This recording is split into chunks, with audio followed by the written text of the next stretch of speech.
Hello, everybody. My name is Rachel Bradshaw, and you might know me from the Bradshaw Bunch. Look, like that, okay? Oh, there it is. Keep your head down. How are we? Relationship? We got a relationship? No. I'm in a great spot. I'm working. I'm loving my life. I'm not pressuring a relationship. I've seen a few people, but I'm not jumping into any relationships. Since I was a little girl, my dad plays guitar, and my dad's very musical. And so when he came home, our bonding time was he would play guitar and I would sing Patsy Cline's Crazy. And we would duet it all the time.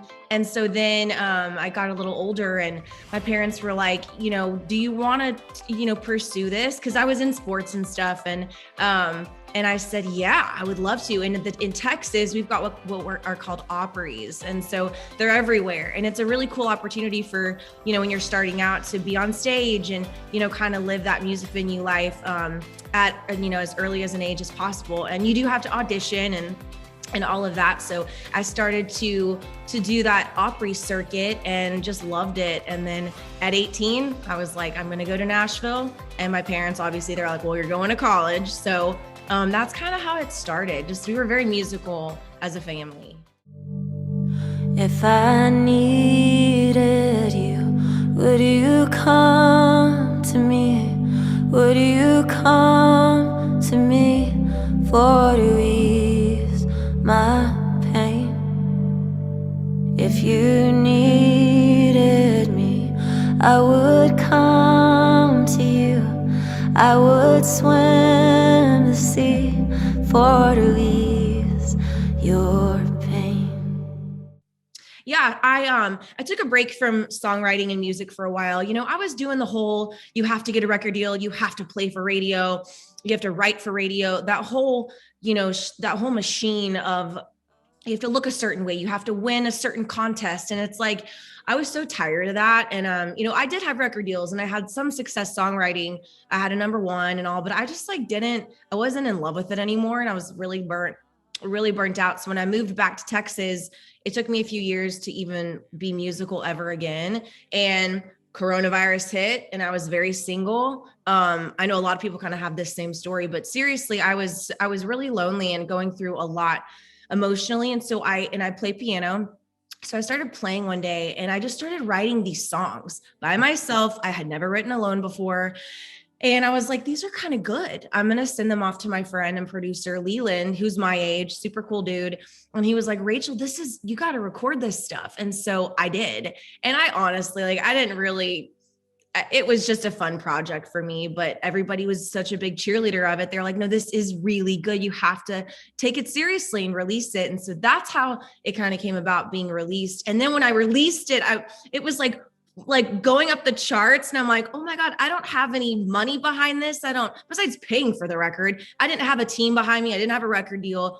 So it just goes to show the power of social media and real music listeners. And obviously being on television helps a little, but people don't go buy your music and support you like that if they don't think it's good. Like they're just going to take a snippet and be like, all right, cool, whatever. But it was really nice to people were so receptive and it made me feel really good. If people can get free music all the time now, so you can go to YouTube and they can sample it and be like, all right, cool. Love her dad, love the show, whatever. But people were truly, it was flying up the charts and, people were buying it. And it was #8 in all genres and went #2 in country, almost #1. But that means people they're receptive. They're buying it. You have to have a certain amount of numbers to even, to make it up the charts like that. So it was just really cool to see, wow, people care. People think it's actually good. And I really was, I cried the night before I released. I didn't want to release it. I was so scared and I had no confidence. I was just like, whatever. But that gave me this boost of confidence. And I'm like, okay, I can, keep doing this for fun and people, like it. So I released a music video. The duet, If I Needed You on my EP is with Jamie Johnson, and it's almost got 1 million views which is pretty cool. So that's doing very, very well. And then I'll probably do that. To me, if you've seen it, it's just very haunting and dark. And we were just out by this river in the freezing cold. It was a very simplistic video, but I definitely want to go back and do a couple more. I just haven't gotten the chance to because I've been so busy. But yeah, I'll release a couple music videos, and I'm just going to keep releasing music. Honestly, it's so much fun. Like, why not? You know? Where's my shirt? There's my stepmom, Tammy. Without Tammy, my dad would literally lose his mind. What'd you do with my pants? But she might give him a heart attack with all those pranks. Oh, stop! You're gonna kill me. 3 years ago, my dad's got a really good producer friend, and we did Family Feud with Steve Harvey.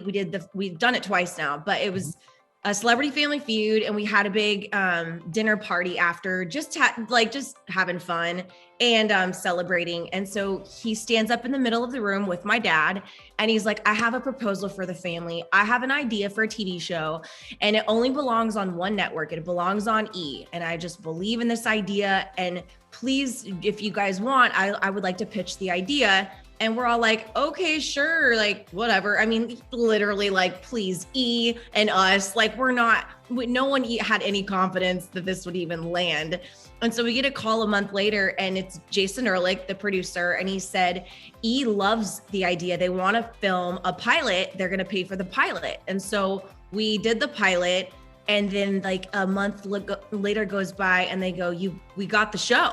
It's an 11 episode season. It's going to be called the Bradshaw Bunch. And I was just like, what are we doing? Like, it was very organic, and it was just it happened very quickly. And then the show aired, and we were seeing the numbers, and we were having a healthy show, and it was just really hard to do. That's a very hard thing to pull off. And then we got a season 2, and there's a lot of exciting things coming up, but that's it. That's what happened. It was very, kind of simple. Real good. But you really need the oysters. You need to eat those. Why do I need to eat the oysters?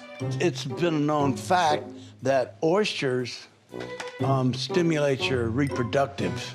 Dad, It's called you brought me here to eat oysters to stimulate sex?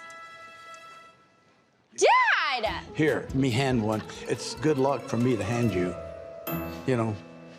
Yeah, no, it's really funny. Like, whenever you're filming, we're all filming, I'll be filming with Dad by myself, or Aaron and Lacey and Noah will be filming. And so you don't ever know what people are doing. We're all just kind of like going like this. And then when you see it back and it's edited, I'm like, oh my God, that is freaking hysterical. Oh my God, that's funny.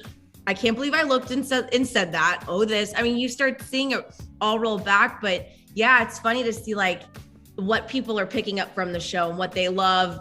Because the producers and the network, they have to go through and see what the people are reacting to. And it's just interesting to see what their favorite parts are and what they gravitate towards the most.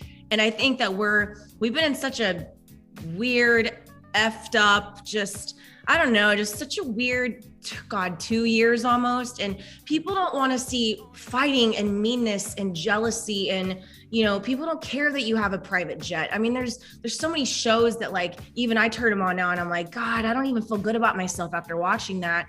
And I genuinely feel with our show, people feel good. They're like, cool. Like, are we the most normal family? No, but like, you got to have a little bit of that. But it's like, we're just being us, and we love people and we love entertaining, and we're being a genuine, kind family. So it's nice that people like it.